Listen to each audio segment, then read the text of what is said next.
Pakistan has been relentlessly facilitating anti-India activities. Be it Kashmir or Punjab, Islamabad has been misusing all its state machineries to push in terrorists in the valley and provoke anti-India sentiments in the form of Khalistan to disrupt peace and harmony in India.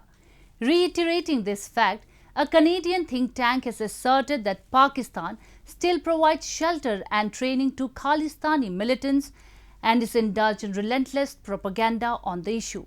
A report.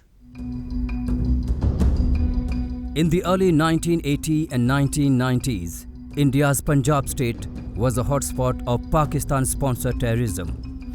During those years, Khalistan movement was being endorsed to hype the demand for a separate Sikh state within India.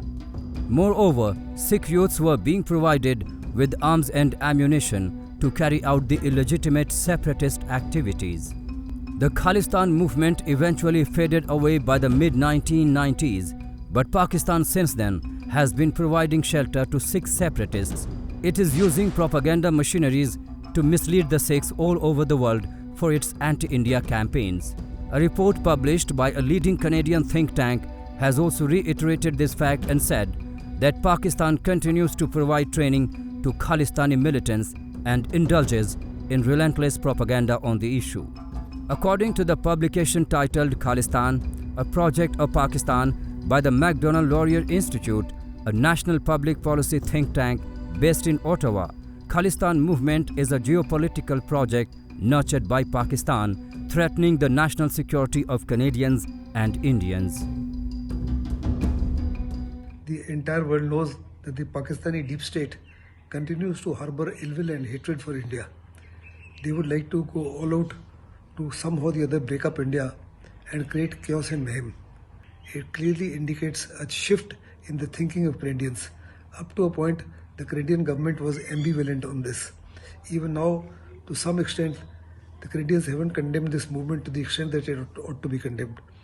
They, along with Britain and to an extent by America and Germany, have somehow or the other given Pakistan an inkling that they have the support of the Western world, which in any case doesn't exist. The fact that Khalistani militancy continues to pose a threat to India's national security was brought home in September this year when two suspected members of the Babbar Khalsa International were arrested in Delhi.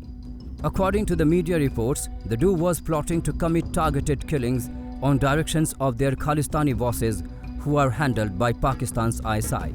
The support for Khalistan in India has sunk very low, and the agenda of the Khalistani militants for a separate homeland has no takers in Punjab. But the cause still survives in Pakistan, where jihadist groups have made common cause with Sikh separatists against their shared enemy, India. Gopal Singh Chawla, a pro-Khalistan leader based in Pakistan, who is also a close aide of Jamaat-ud-Dawa chief Hafiz Saeed, is just one of several examples of Khalistani militants and sympathizers getting support in Pakistan. Pakistan fully well knows that there is no support whatsoever amongst the Sikhs for Sikh separatism, and the concept of Khalistan is more or less dead. Despite they have an absolute and total realization of this, they continue to nurture dreams of somehow or the other making it possible and continue to support the Sikh separatists both within India as well as those separatists who have hidden themselves in Pakistan. And with their help, they continue to pour in or attempt to pour in weapons and drugs, etc. to somehow fuel this separatism. But Pakistan knows that it's a dead cause. There is no supporters or no takers for it in India. The pro-Khalistan separatists settled abroad are making repeated attempts to grab the attention of the world Sikh community by indulging in violence. Pakistan's support of Khalistani extremists involves leveraging extremists based in Canada and the United Kingdom, including supporters with ties to terrorism.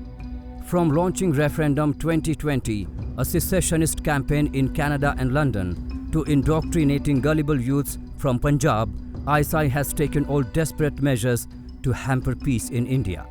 However, all their efforts have gone in vain with people rebuffing their ideology time and again.